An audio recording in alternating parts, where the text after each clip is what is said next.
Evangelio según Marcos, capítulo 5, versículo 21 al 34. Damos lectura en el nombre del Señor Jesucristo.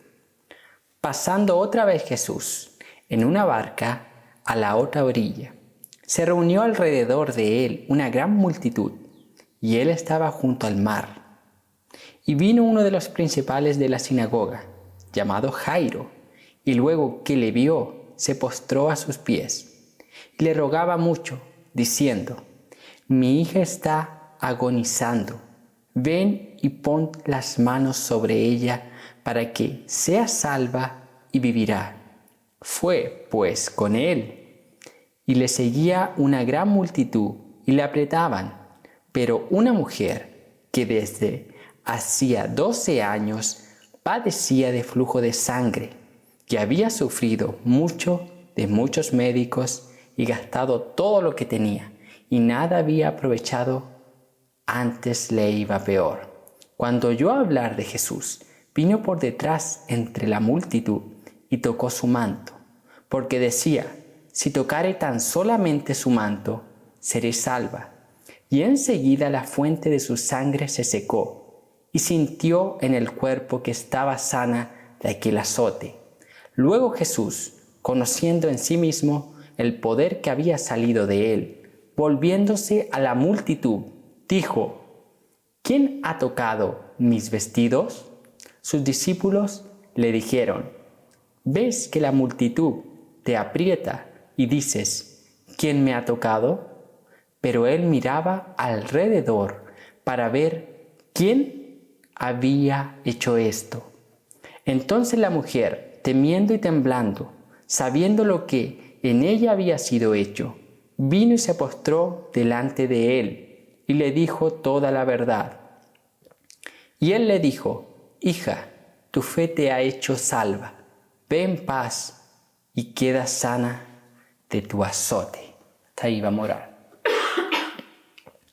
Padre Celestial, a través de Jesucristo, nos presentamos una vez más delante de su santa y divina presencia, reconociendo nuestra falta de usted, nuestro pecado, nuestra necesidad. Señor, ayúdanos, aliéntanos, exhórtanos, corrígenos. Padre, forma el carácter de Cristo en nuestras vidas. Confórmanos a tu imagen. Que usted reciba la gloria en todo, por todos, a través de esta exposición. Que su nombre sea exaltado por encima de cualquier cosa o persona. Que su reino continúe avanzando. Cristo reciba la gloria. En el nombre de Jesús. Amén. Amén.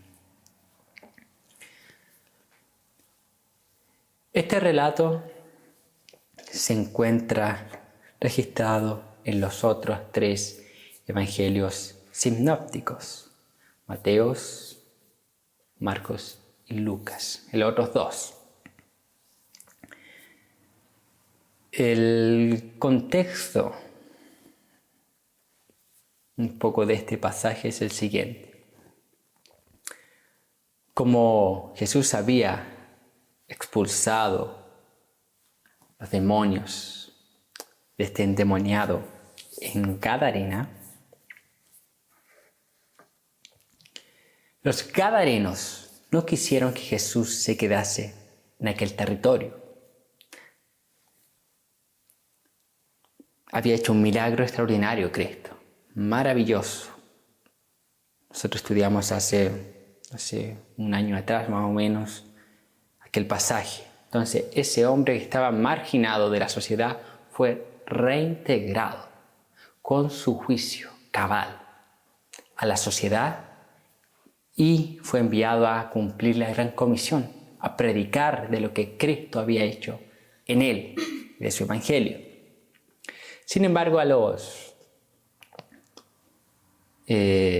residentes en aquella ciudad gadarena no les gustó, porque Cristo había permitido que los demonios se introduciesen en aquel hato de cerdo, y eso era malo para la economía, para la riqueza. Entonces Jesús es rechazado en aquel lugar, se le pide que se vaya y él nuevamente se traslada hacia Capernaum. En Capernaum había una gran multitud que le recibió, porque ya conocían de Cristo, ya sabían los milagros que él había hecho. Dentro de esa multitud se acercó Jairo, uno de los principales de la sinagoga. O sea, no era cualquiera, era uno de los principales. Esto nos muestra una vez más que no eran todos los fariseos o los principales representantes de la religión judaica que rechazaban a Cristo. No, en algunos estaba aquella inquietud. Lo podemos ver claro en el Evangelio según Juan, Nicodemo, José de Arimatea y otros más que la Biblia no menciona. Entonces, Jairo, uno de los principales de la sinagoga, le pide que sane a su hija. Y Jesús, como es característico en su ministerio, vemos aquella compasión, aquella empatía con los afligidos, con los desesperanzados. Y Jesús accede y va con él, va a la casa de Jairo. Pero mientras Jesús iba de camino, se encuentra con una mujer que sufría una crítica hemorragia interna por 12 años. Un sangrado dentro del cuerpo, dicen los estudiosos.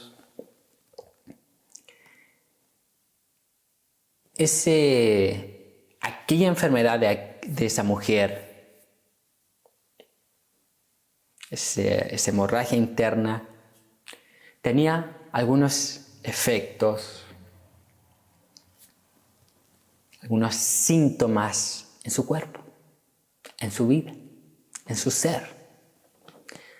Tales síntomas podrían ser producidos por aquella hemorragia, como mareos, debilidad en uno o ambos lados del cuerpo, desmayo, disminución de la presión sanguínea, problema de vista, dolor de cabeza intenso, dolor abdominal, dificultad para respirar, dolor de pecho, náuseas, vómitos y diarrea, pérdida del equilibrio y conciencia.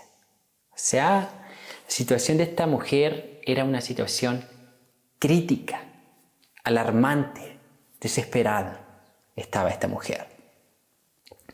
Eso era lo que ella experimentaba en su cuerpo como efecto de esta hemorragia interna que llevaba sobre sí.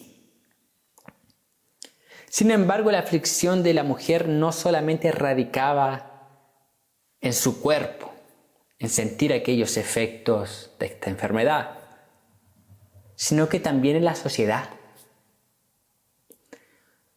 Por causa del flujo de sangre, era considerada inmunda y debía estar apartada, aislada, según la ley. Levíticos 15. 25 y 33. Entonces esta mujer se encontraba en esa condición, aislada de la sociedad, según la ley sacerdotal.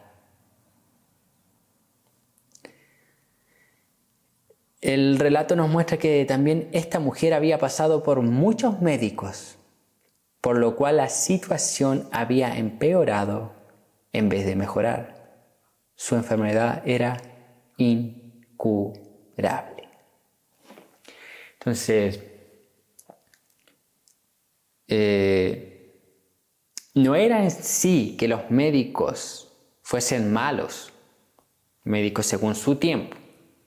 Los médicos no eran como hoy en día, no tenían la misma tecnología, el mismo conocimiento, experiencia que tienen hoy.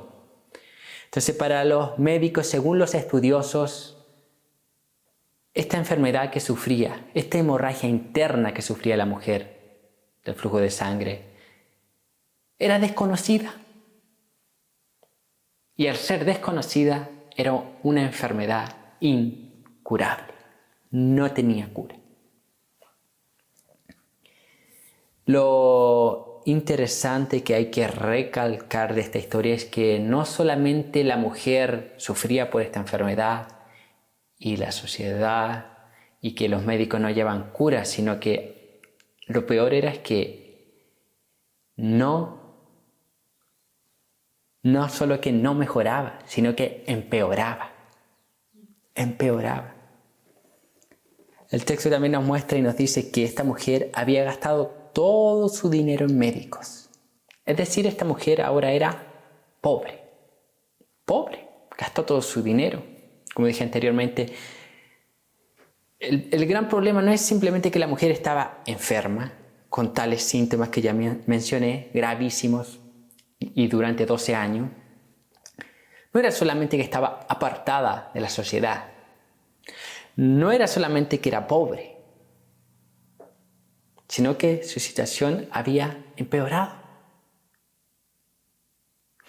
Su enfermedad era desconocida, incurable, apartada, marginada de la sociedad. Ahora, sin dinero, había gastado todo su dinero en médicos, en curas. Y a pesar de todo eso, su estado era peor, era más crítico. En conclusión, tenemos a una mujer angustiada por causa de su enfermedad, apartada de la sociedad y pobre. Ese es el contexto que rodea estos versículos que acabamos de leer. Vemos a Jesús siendo expulsado de una ciudad y luego no me quieren aquí, vuelve a Capernaum.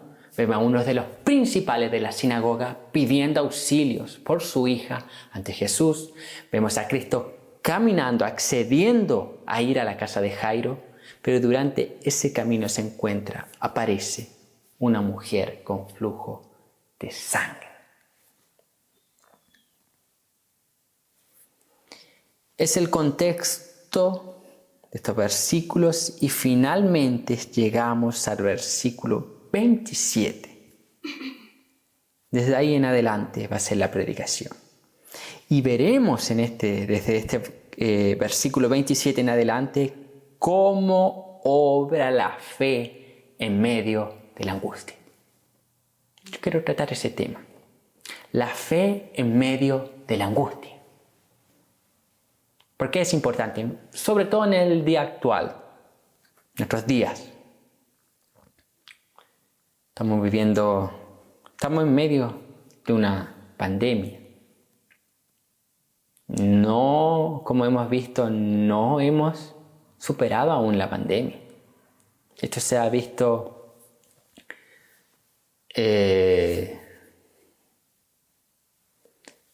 se ha podido ver en el retroceso de algunas ciudades en nuestro propio país que iban avanzando bien, superando, de repente llegan a un punto, vuelven 2, 3 hacia atrás, entran en cuarentena. Entonces estamos en medio de una crisis, en medio de una pandemia. Y hay verdaderamente personas que están asustadas, creyentes asustados, personas sufriendo. Y no solo la pandemia, sino es mucho más allá de una pandemia. Quizás por falta de trabajo, problemas, dificultad, enfermedad, como el caso de esta mujer. Y veremos la fe en medio de la angustia. ¿Cómo obra la fe en medio de la angustia? Porque suele suceder que cuando estamos bien, no necesitamos ejercer mucho nuestra fe o estamos cómodos, oramos, leemos, estudiamos la palabra de Dios, meditamos en la Escritura, asistimos a la iglesia. Bien, pero ¿qué sucede cuando pasa algo crítico. Nos vemos en un estado así como el de esta mujer. No solo oramos, sino que clamamos. No solo oramos, normalmente, no solo recitamos palabras. Gritamos, lloramos, gemimos. ¿Por qué? Nuestra fe. Así comienza a obrar la fe en medio de la angustia. Y a veces es lamentable que tengamos que llegar al límite para orar de esa forma.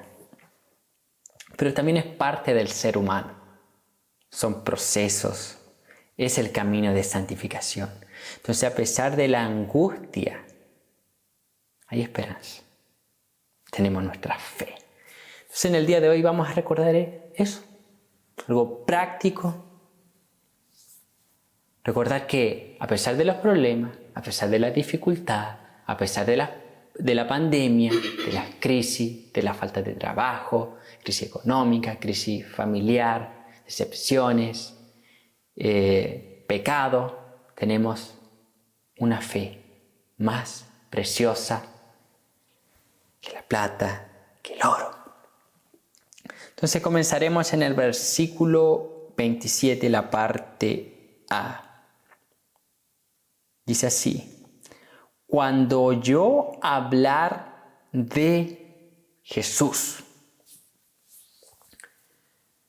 Lo primero, la fe nos hace centrarnos en Dios. En Dios.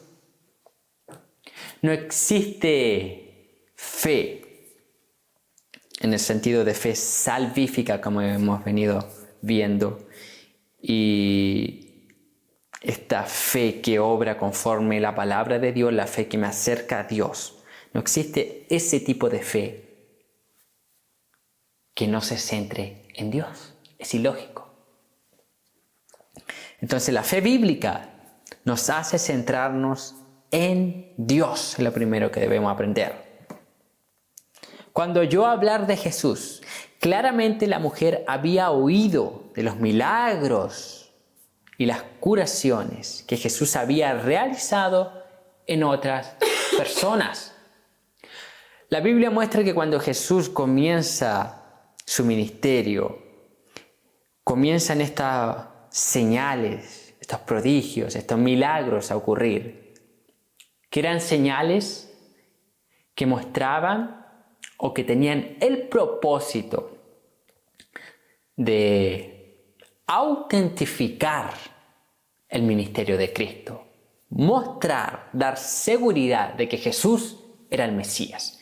El milagro no tenía un propósito en sí mismo, no. El milagro mostraba algo.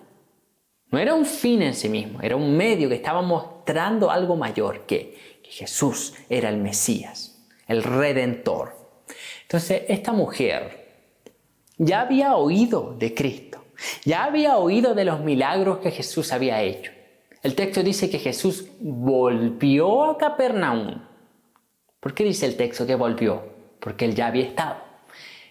Cuando Cristo inicia, retomando, su ministerio, dice que la fama de él comenzó a ser difundida. Entonces, esta mujer había oído de Jesús. Había oído lo que Cristo había hecho en otras personas. Entonces,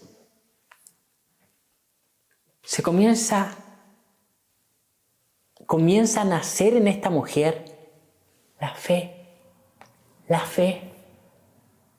Y la fe nos guía siempre a Dios, siempre a Jesús, siempre a Cristo. Nos hace centrarnos en Él. Y la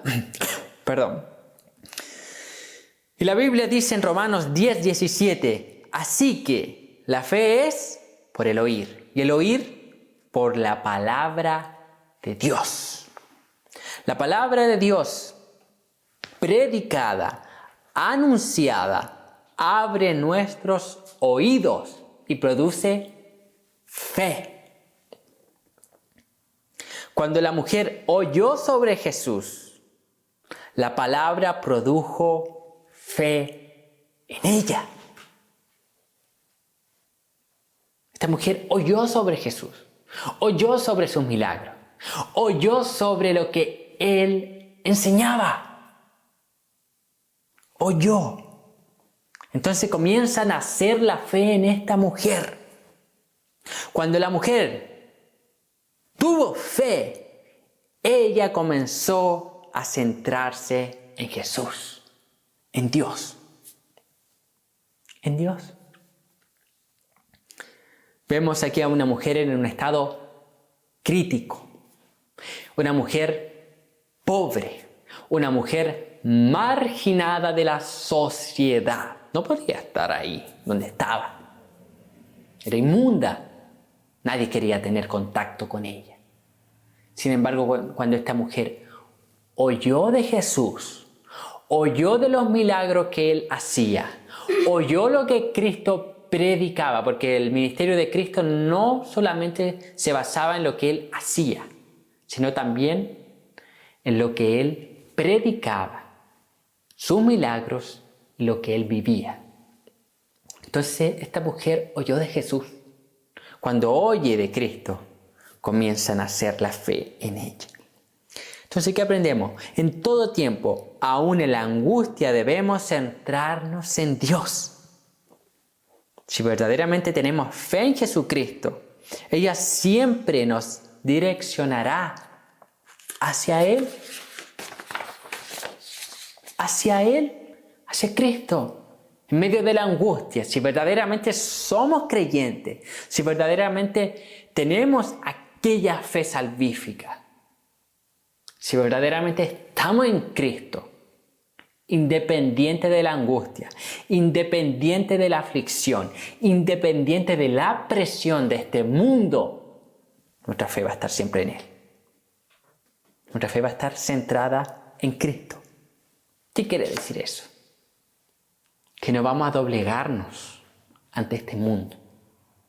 No nos vamos a moldear a este mundo. No vamos a hacer las cosas como el mundo las hace, sino como la Biblia dice. No nos vamos a acomodar. Si verdaderamente tenemos aquella fe. Si esta mujer se hubiese acomodado a su cultura, nunca hubiese ido detrás de Jesús. ¿Por qué? Porque su cultura y basado en la ley ceremonial, esta mujer debía estar en aislamiento, separada de la sociedad, separada de la vida pública. No podía tener contacto públicamente con otras personas. ¿Por qué? Porque iba a contaminarlas. Sin embargo, la fe que esta mujer tuvo en Cristo, en Dios hecho carne, la motivó para ir en contra de la cultura. Eso es lo que produce la fe bíblica. Cuando todo el mundo viene hacia acá y la Biblia dice que hay que ir hacia allá, hacia adelante, el verdadero creyente va. Entonces la fe nos hace centrarnos en Dios. En Dios. Dios es el centro de todo. Dios es el centro de nuestras vidas. Entonces, a pesar de que las dificultades sean las peores, tenemos la esperanza, tenemos la fe en Cristo. Nuestra fe está intacta y debemos ponernos de pie. Versículo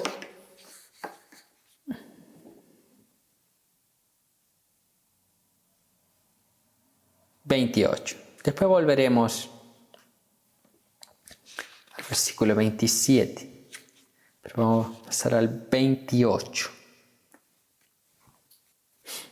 Porque decía, si tocare tan solamente su manto, seré salva. Versículo 28. Era tanta la esperanza de aquella mujer que su fe la llevó a creer que incluso el contacto indirecto con Jesús a través de su manto sería suficiente para curarla. Sería suficiente.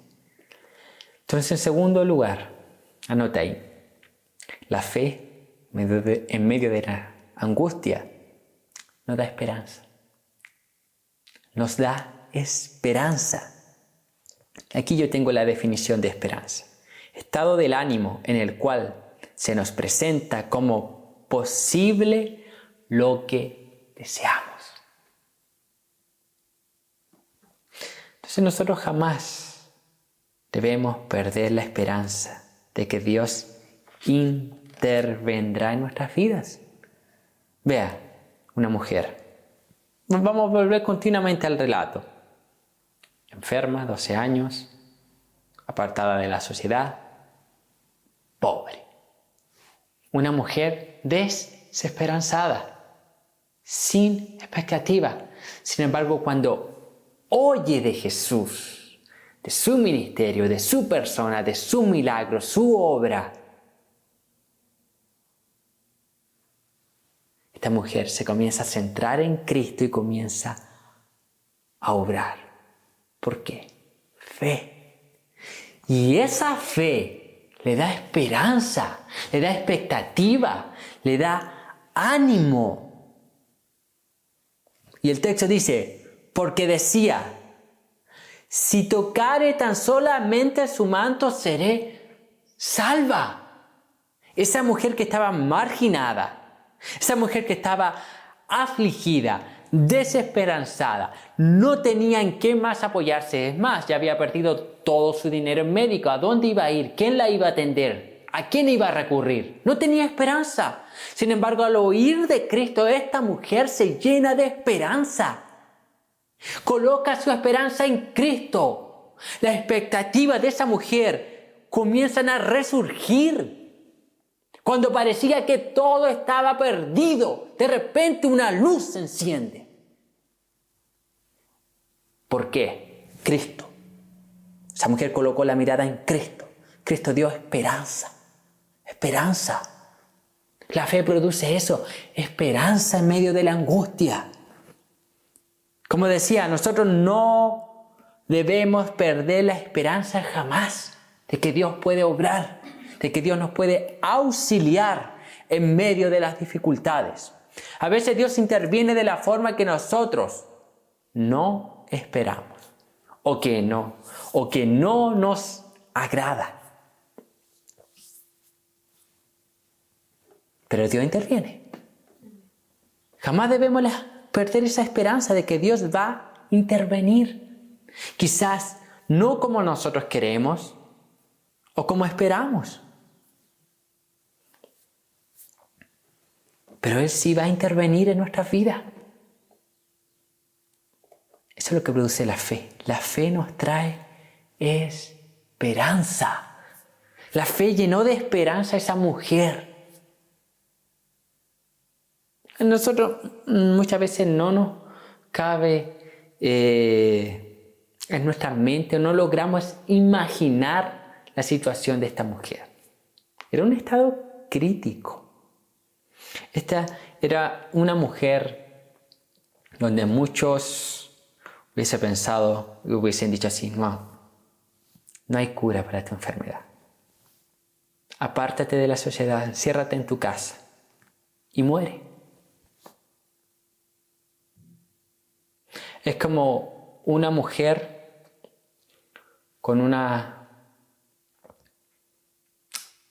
en este mismo contexto, el COVID, una mujer con COVID, que ahí ya está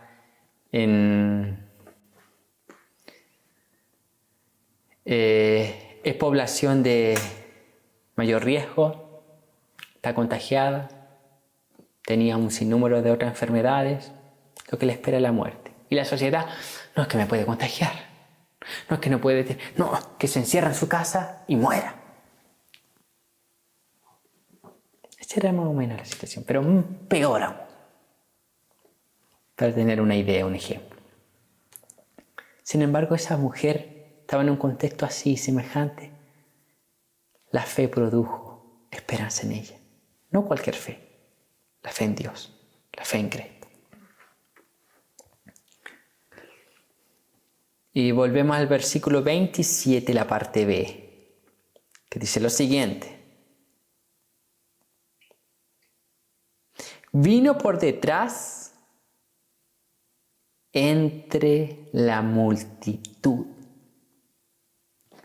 Vino por detrás entre la multitud. Tercero, la fe produce confianza. Vino por detrás entre la multitud. Esta mujer vino escondiéndose para no llamar la atención de nadie.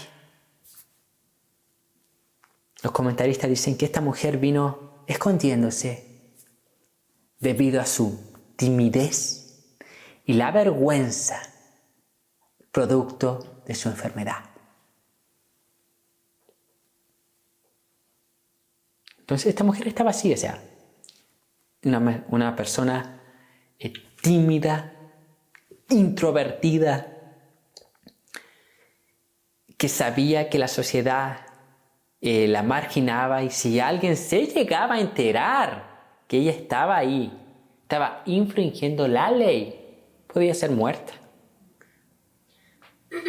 Entonces, por esta causa, esta mujer vino por detrás entre la multitud, escondida, sigilosa, con cuidado. Pero si ella va escondida, sigilosa, con cuidado, ¿por qué decimos que la fe produce confianza? Porque a pesar de su timidez, a pesar de su vergüenza, esta mujer se acercó a Jesús. Se acercó a Jesús. Y aquí yo tengo la definición de confianza.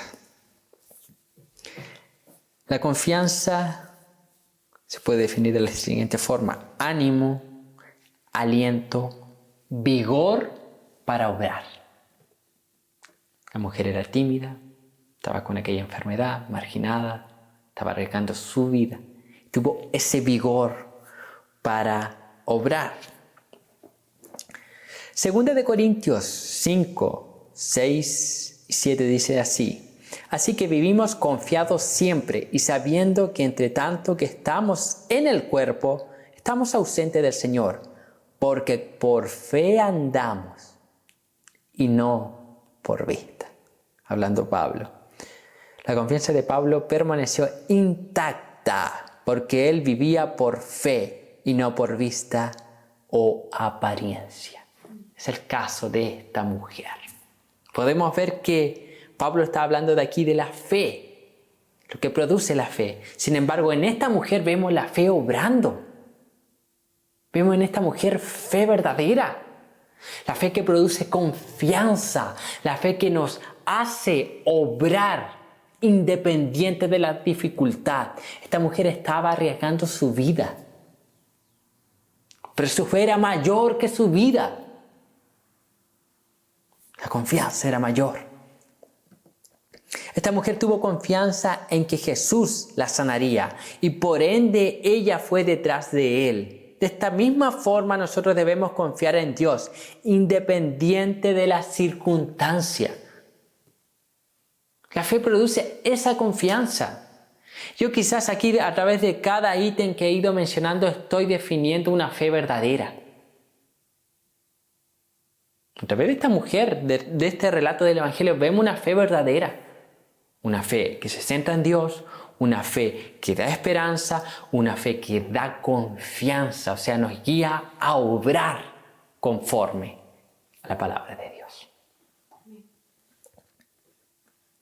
Entonces esta mujer, a pesar de su timidez, a pesar de su enfermedad, a pesar de que estaba marginada, era pobre, cualquiera la hubiese mirado por debajo y la hubiesen podido matar porque estaba infringiendo la ley, como dije anteriormente, esta mujer se llena de confianza y va detrás de Jesús.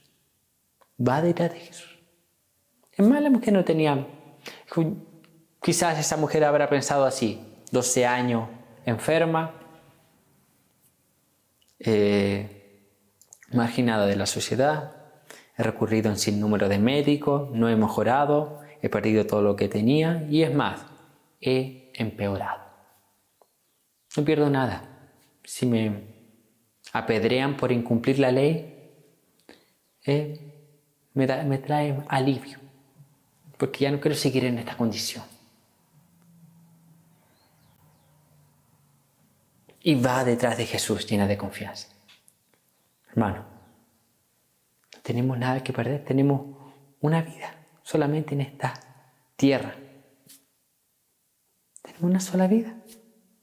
Vamos detrás de Jesús con todo. Vamos, andamos, no andamos por vista, sino por fe. Andamos por fe, no por vista, dice Pablo. No andamos para agradar a la gente. ¿Qué quiere decir eso? No actuamos, no hacemos lo que hacemos para agradar a la gente, a los hombres. No vamos a transgredir nuestros principios cristianos para agradar hombres, para recibir los aplausos, los beneficios de este mundo. No. Vaya detrás de Jesús. Vaya detrás de Jesús como esta mujer. Quizás aquí va a oír alguno esta palabra diciendo que yo soy tímido. Esta mujer también era tímida, dicen los autores. Es que soy tímida, no puedo. Esta mujer no podía, estaba enferma. Imagínense ahí con náuseas, con mareos, con la mitad de su cuerpo dormido, vómitos, yendo detrás de Jesús. Yendo detrás de Jesús. Cuarto, la parte C de este versículo 27 dice así: y tocó su manto. Tocó su manto. Según la ley ceremonial, el contacto con alguna mujer que tuviese esta enfermedad habría contaminado a la persona tocada. Había contaminado a la persona tocada. Por lo cual la mujer estaba al tanto de esto. Entonces, la mujer sabía que ella no podía tocar a alguien.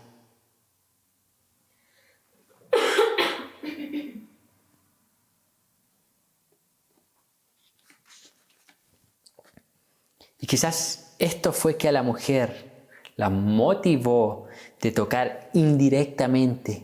Y dijo así en el versículo 28, si tocares tan solamente su manto. Quizás ha sido para no tocar directamente, pero aún tocando el manto, ya el manto quedaba contaminado.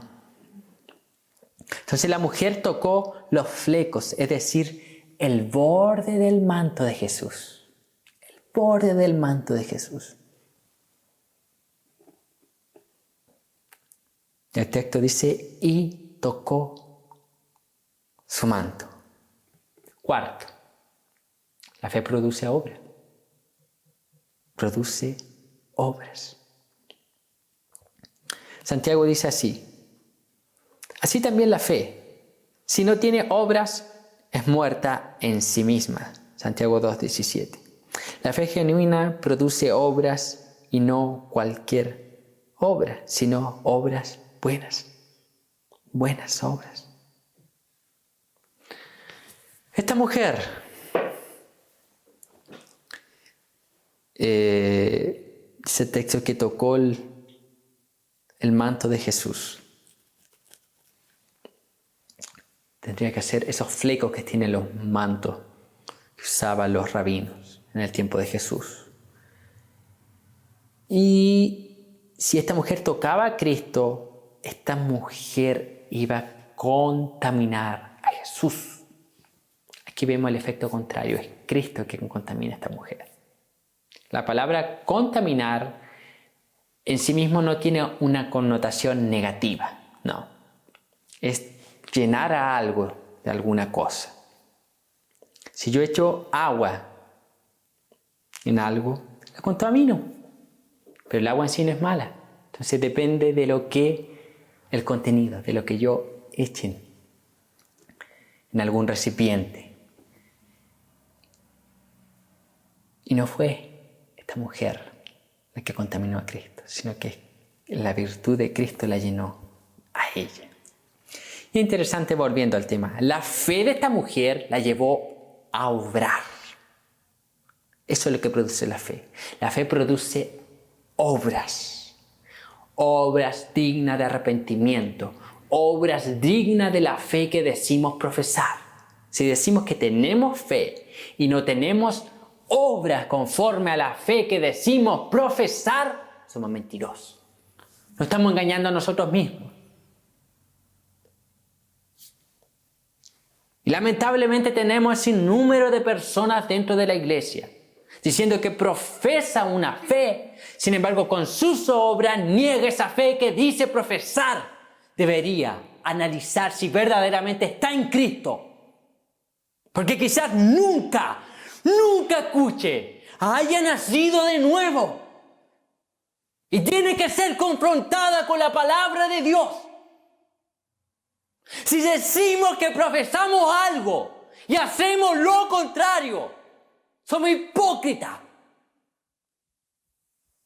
Que lo único que escucharemos en el día final: apartaos de mí, hacedores de maldad.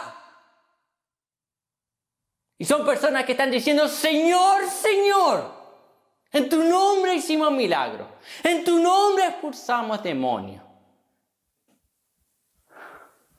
predicamos sobre ti, asistimos a la iglesia, vimos los cultos, leímos tu palabra, oramos.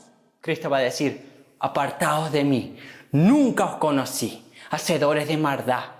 Ustedes no cumplieron la ley, no anduvieron como debían andar, no anduvieron conforme a la fe que dicen profesar. Hipócritas. Así también la fe, si no tiene obras, es muerta en sí misma. Luego Santiago en este mismo capítulo 2 dice: ustedes creen, bien hacen, pero los demonios también creen y temen, cosa que muchos creyentes no hacen. Entonces la fe en esta mujer produjo obras dignas de arrepentimiento, y eso es lo que produce la fe. Por eso que podemos ver en este relato del Evangelio según Marcos que esta mujer tuvo una fe genuina, una fe verdadera. Tiene muchos, esta mujer en este relato comienza a ejercitar muchas cualidades que la Biblia describe de la fe. La fe produce obras. Obras. Quinto, versículo 29 al 33. Y enseguida la fuente de su sangre se secó y sintió en el cuerpo que estaba sana de aquel azote. Luego Jesús, conociendo en sí mismo el poder que había salido de él, volviéndose a la multitud, dijo: ¿quién ha tocado mis vestidos? Sus discípulos le dijeron: ¿ves que la multitud te aprieta y dices: ¿quién me ha tocado? Pero él miraba alrededor para ver quién había hecho esto. Entonces la mujer, temiendo y temblando, sabiendo lo que en ella había sido hecho, vino y se postró delante de él y dijo toda la verdad. Quinto, la fe es recompensada. La fe es recompensada. En el versículo 29 podemos ver que la mujer percibió al instante que fue sanada. La mujer logró percibir, sintió en su ser que algo había ocurrido. Al instante, apenas ella tocó el borde del manto de Jesús, algo ocurrió en la mujer. La mujer supo que fue sana. Versículo 30. Jesús conscientemente y voluntariamente sana a esta mujer y luego hace la pregunta para permitir que la mujer alabe públicamente a Dios por lo que él había hecho. No es que Jesús no sabía quién era la mujer. Jesús sabía quién era la mujer. Jesús era Dios, un atributo de Dios. Es la omnisciencia de Dios. Él sabía. Sin embargo, él quería que la mujer alabara públicamente a Dios por lo que Dios había hecho en ella. O sea, diese testimonio. Testimonio. Versículo 31. Los discípulos cuestionan a Jesús. El cuestionamiento. Estamos en una multitud, Jesús. Y tú preguntas quién te toca. Hay miles. Cualquiera de estos te hubiese podido tocar. Sin embargo, Jesús continúa mirando y buscando quién había tocado su manto, esperando que la mujer. Los discípulos pensaron naturalmente, Jesús, ¿qué está pasando? Los discípulos nos describen muchas veces a nosotros mismos, pensando de forma natural, en muchos relatos de los evangelios. Entonces Jesús continúa mirando y buscando a esta mujer. Versículo 33. La mujer, con miedo a la reacción de Jesús, le cuenta toda la verdad. Sabemos que la mujer debía estar aislada. Entonces la mujer con miedo, pero le cuenta toda la verdad a Jesús. Versículo 34. Y 34. El 34 dice así. Y él le dijo: hija, tu fe te ha hecho salva. Ve en paz y queda sana de tu azote. ¡Qué palabras más maravillosas! Jesús declara públicamente la fe de la mujer y sus resultados. Es todo lo contrario a lo que yo mencioné delante. En el día final, Jesús va a declarar eso. Son hijos míos. Ven, entra en mi reino. Entonces, la mujer fue sana y salva. Se produjo una sanación integral, completa. La mujer no solamente fue sana, ella fue salva. Esa mujer fue convertida. Es imposible pensar lo contrario, porque vemos todos los aspectos de una fe salvífica en esta mujer. Entonces, debemos seguir confiando en Dios plenamente y un día nuestra fe será recompensada, pero no aquí. Aquí sí hay pequeños destellos, pequeñas recompensas que podríamos llamar así, pero nuestro tesoro está en el reino de los cielos. Nuestro tesoro, nuestra recompensa por nuestras obras, buenas obras, la recibiremos en el día final. Y eso es lo que nos da esperanza, nos llena de expectativa para seguir viviendo la vida cristiana. La vida cristiana, la vida verdadera. Entonces, como decíamos, aquí en este relato vemos la fe en medio de la angustia. La fe en medio de la angustia permanece intacta. Podemos fallar, podemos desequilibrarnos, podemos llorar, podemos a veces no entender nada, podemos a veces hasta tener deseo de desistir, pero no obstante nuestra fe permanece intacta. Estamos cautivos por nuestro Dios, cautivos por nuestro Señor. Y al final de cuentas terminamos diciendo: ¿a quién iré? Solo tú tienes palabras de vida eterna, al igual que Pedro y los otros discípulos. Entonces, en conclusión, nada pudo detener a esta mujer para ejercitar su fe en medio de su angustiosa enfermedad. Nada. Nuestra fe debe permanecer intacta en medio de las dificultades. Sigamos perseverando en la fe. No hay nada ni nadie que se pueda oponer a acercarnos a Jesús por fe. Nada, nadie, nada, absolutamente nada nos puede impedir acercarnos a Cristo. Y voy aquí a terminar leyendo un versículo bíblico.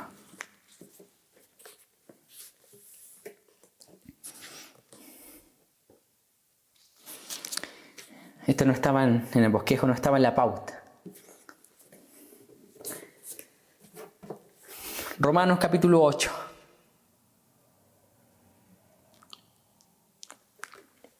Desde versículo 31 en adelante, dice así: ¿Qué pues diremos a esto? Si Dios es por nosotros, ¿quién contra nosotros? El que no escatimó ni a su propio Hijo, sino que lo entregó por todos nosotros, ¿cómo no nos dará también con Él todas las cosas? ¿Quién acusará a los escogidos de Dios? Dios es el que justifica. ¿Quién es el que condenará? Cristo es aquel que murió, más aún, el que también resucitó, el que además está a la diestra de Dios, el que también intercede por nosotros. ¿Quién nos separará del amor de Cristo? ¿Tribulación o angustia o persecución o hambre o desnudez o peligro o espada? Como está escrito, por causa de ti somos muertos todo el tiempo, somos contados como ovejas de matadero. Antes, en todas estas cosas somos más que vencedores por medio de aquel que nos amó. Por lo cual estoy seguro de que ni la muerte, ni la vida, ni los ángeles, ni principados, ni potestades, ni lo presente, ni lo porvenir, ni lo alto, ni lo profundo, ni ninguna otra cosa creada nos podrá separar del amor de Dios que es en Cristo Jesús, Señor nuestro. Esa es la palabra de Dios para usted, mi hermano. Esa es la palabra de Dios para usted, mi hermana. Nada ni nadie nos puede separar de Cristo. Nuestra fe permanece intacta en el autor y consumador de la fe. Amén. Vamos a orar. Padre Celestial, a través de Cristo Jesús, nos presentamos delante de tu santa y divina presencia. Yo sé que hay hermanos sufriendo, teniendo dificultades, hermanos padeciendo por causa de Cristo, hermanos al otro lado del mundo, arriesgando su vida, Señor, por causa de Cristo, siendo perseguidos por causa de Cristo.